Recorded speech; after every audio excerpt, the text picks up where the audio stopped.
The Middle East is once again at the center of global attention. But this time the stakes are far higher. A direct confrontation involving Iran, Israel, and the United States is not just a regional conflict. It is a global shockwave. Oil prices are surging, supply chains are under pressure, and economists are warning of inflation, recession, and geopolitical realignment. In this video, we break down what is happening, why it matters, and what it means for the global economy and world politics. To understand the current conflict, we need to look at the underlying tensions.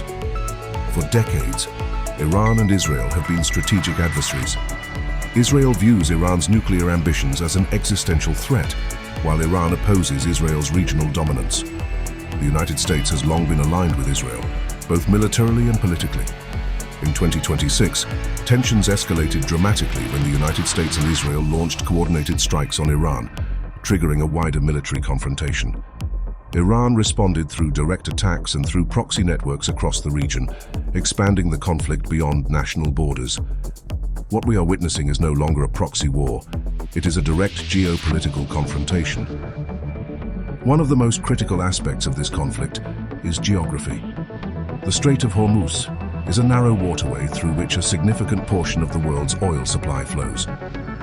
During this conflict has effectively disrupted or restricted access to this route, creating a massive shock to global energy markets. In fact, up to 20% of global oil supply passes through this choke point. When this flow is disrupted, the consequences are immediate. Oil prices spike, shipping costs increase, and global trade slows down. This is why analysts are comparing this crisis to the oil shocks of the 1970s. The most immediate economic impact is rising energy prices.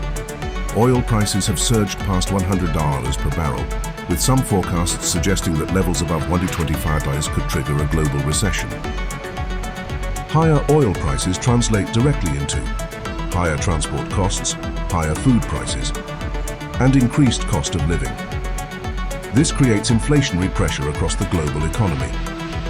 At the same time, economic growth is slowing.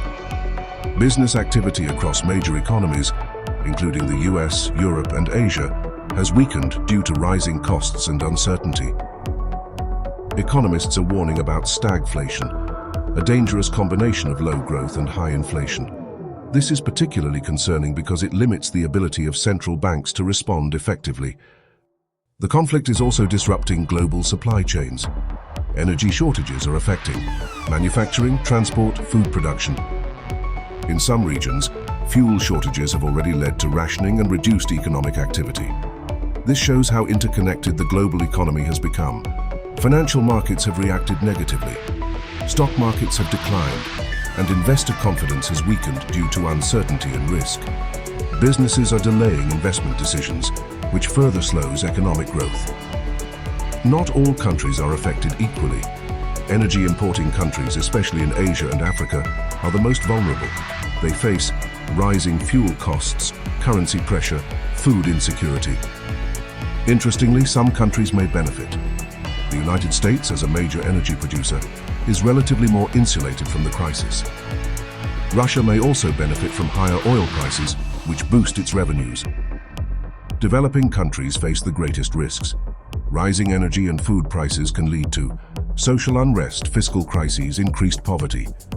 This conflict is reshaping global geopolitics. It is accelerating a shift from a unipolar world dominated by the United States to a more fragmented, multipolar system.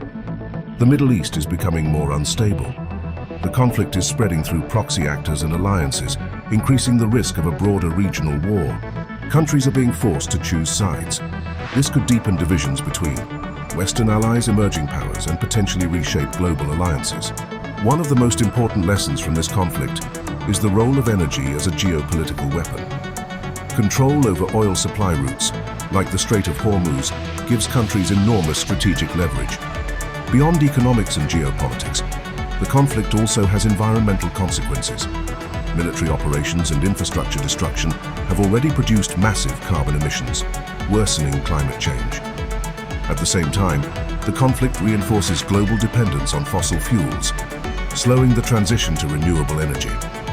Looking ahead, there are three possible scenarios. 1. De-escalation. Negotiations lead to a ceasefire. Markets stabilize. 2. Prolonged conflict. Continued disruption to energy and trade. Increased risk of global recession. 3. Escalation into wider war, regional or even global conflict. Severe economic and geopolitical consequences. The conflict between Iran, Israel, and the United States is more than a regional crisis. It is a turning point for the global economy and international relations. From energy markets to geopolitical alliances, the effects are already being felt worldwide. The key question now is not whether the world will change, but how far those changes will go. If you found this analysis useful, subscribe for more insights on global economics and geopolitics.